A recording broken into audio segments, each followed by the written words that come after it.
மீகா 5ஆம் அதிகாரம். சேனைகளுடைய நகரமே, இப்போது தண்டு தண்டாக கூடிக்கொள். நமக்கு விரோதமாக முற்றுகை போடப்படும்.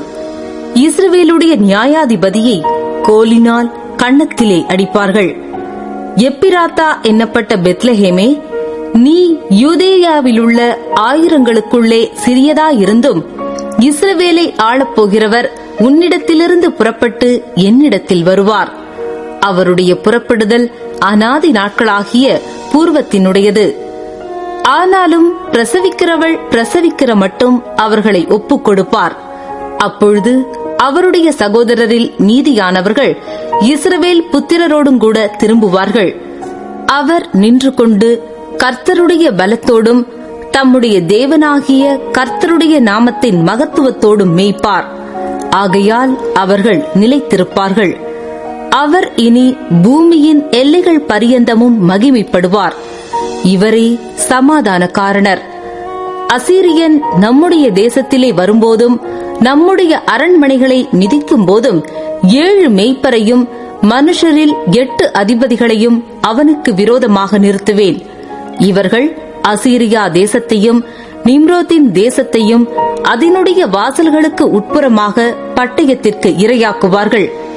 அசீரியன் நம்முடைய தேசத்தில் வரும்போதும் நம்முடைய எல்லைகளை மிதிக்கும் போதும் அவனுக்கு நம்மை தப்புவிப்பார். யாக்கோபிலே மீதியானவர்கள் கர்த்தராலே வருகிற பனியைப் போலவும் மனுஷனுக்கு காத்திராமலும் மனுப்புத்திரருக்கு தாமதியாமலும் பூண்டுகள் மேல் வருகிற மழைகளைப் போலவும் அநேக ஜனங்களின் நடுவிலே இருப்பார்கள்.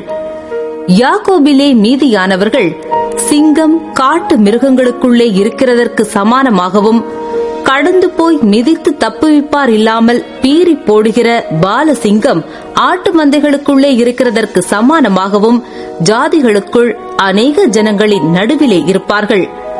உன்னுடைய கை உன் விரோதிகளின் மேல் உயரும்.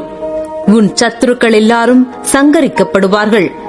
அந்நாளிலே நான் உன் குதிரைகளை உன் நடுவில் இராதபடிக்கு சங்கரித்து உன் ரதங்களை அழித்து உன் தேசத்து பட்டணங்களை சங்கரித்து உன் அரண்களையெல்லாம் நிர்மூலமாக்கி சூனிய வித்தைகள் உன் கையில் இராதபடிக்கு அகற்றுவேன்.